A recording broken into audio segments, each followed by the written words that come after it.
19 जून 2020 का समय था। लॉकडाउन लगा हुआ था, कोरोना प्रचंड रूप में था। सरकार का आदेश था कि कोई घर से बाहर न निकले। कोरोना के डर की वजह से सभी लोग घर में रहते थे। तमिलनाडु राज्य के एक थाने के पुलिस शाम के टाइम गश्त कर रही थी। गश्त करने के दौरान देखती है पुलिस की एक दुकान खुली हुई है। पुलिस उस दुकान पे जाती है और दुकानदार से बहस होती है।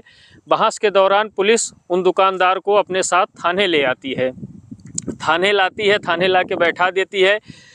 तो काफ़ी देर हो गया, जब दुकानदार अपने घर नहीं पहुंचते हैं तो उनके लड़के उनको खोजते हुए निकलते हैं। तो खोजते हुए उनको जानकारी मिलती है कि पिताजी को जो है पुलिस थाने लेके चली गई है। वह भी थाने आ जाते हैं और पुलिस वालों से निवेदन करते हैं कि सर हमारे पिताजी को छोड़ दीजिए।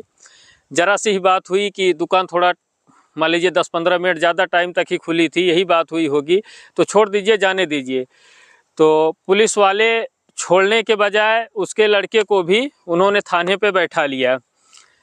लड़के के पिताजी की उम्र 59 साल बताई जा रही है और लड़के की उम्र शायद 31 साल के आसपास बताई जाती है। अब पता नहीं क्यों, जो न्यूज़ रिपोर्ट के माध्यम से जानकारी मिली है कि सारी रात पिता और पुत्र को बेरहमी तरीके से पुलिस वालों ने पीटा। पूरी रात मतलब बर्बरता उन पिता पुत्र के साथ वहाँ की उस थाने की पुलिस ने किया। और करने के बाद फिर अगले दिन जो है वहाँ पे कोर्ट जज साहब के सामने पेश किए। न्यूज़ के माध्यम से अभी जानकारी मिल रही है कि जज साहब के सामने पेश किए तो पुलिस वाले चारों तरफ से घेरे थे ताकि जज साहब सही से देख न पाएँ, जो कि मीडिया रिपोर्ट बता रही है। और उसके बाद फिर उनको जेल भेज देते हैं। जेल जाते हैं। 19 जून की घटना होती है। 22 जून को जो जयराम जी के पुत्र थे तो उनकी तबीयत अचानक से ख़राब हो जाती है, क्योंकि मारपीट उनके साथ ज़्यादा किए थे पुलिस वाले। काफ़ी ब्लड भी शरीर से निकला हुआ था, तो तबीयत ख़राब हो गई, हॉस्पिटल लेके गए और 22 जून 2020 को पुत्र उनके ख़त्म हो गए, यानी कि लड़का उनका ख़त्म हो गया। अगले दिन 23 जून को पिता भी ख़त्म हो गया, जो जयराम जी थे वह भी ख़त्म हो गए पुलिस की मार की वजह से।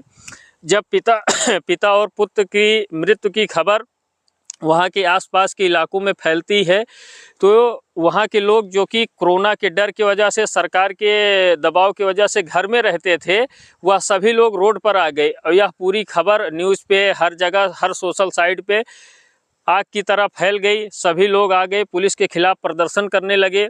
तो फिर इस पर जाँच बैठती है जिसमें CBCID जाँच करती है। तो बाद में 28 जून 2020 को मद्रास हाई कोर्ट ने स्वयं संज्ञान लिया और इसकी जांच CBI के माध्यम से करवाई। काफ़ी दिनों तक जांच चलती रही। उसके बाद फिर इसमें 10 मतलब एक इंस्पेक्टर होते हैं, 2-3 सब इंस्पेक्टर होते हैं, बाकी हेड कांस्टेबल होते हैं। 10 लोग दोषी करार दिए जाते हैं, जिसमें से एक इंस्पेक्टर की मौत हो जाती है कोरोना की वजह से। बाकी 9 दोषी होते हैं और इनके ऊपर बाकायदा जो है तारीख पे तारीख चल रही थी और सुनवाई बराबर हो रही थी। उसके बाद इसी बीच में उसी थाने की एक महिला कांस्टेबल ने भी बयान दिया इस घटना के बारे में कि हाँ, पुलिस वालों ने मारपीट किया था। तो यह सबूत और मजबूत हो गया। प्लस CBI भी पूरी बारीकी से जांच की और हर जांच में यह सही साबित हुआ कि जयराम और उनके पुत्र मतलब दुकानदार और दुकानदार के लड़के के साथ पुलिस ने बर्बरता किया, बहुत भयंकर मारपीट उनके साथ किए और पुलिस वालों के मारने के कारण ही पिता पुत्र की मृत्यु हुई है।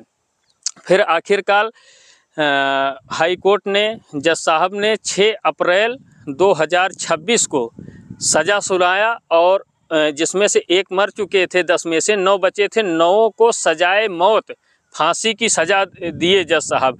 और उन्होंने सुनने में अभी आ रहा है कि उन्होंने सज़ा दिया और यह कहा कि इनको 2 बार जो है फांसी पे लटकाया जाए। एक बार पिता के लिए लटकाया जाए, पुनः पुत्र के लिए लटकाया जाए, क्योंकि जब रक्षक ही भक्षक बन जाएंगे, जिनके सहारे हम लोग रहते हैं, जिनके सहारे जनता रहती है, जब वह लोग ऐसा व्यवहार करेंगे तो विश्वास फिर आदमी किस पर करेगा।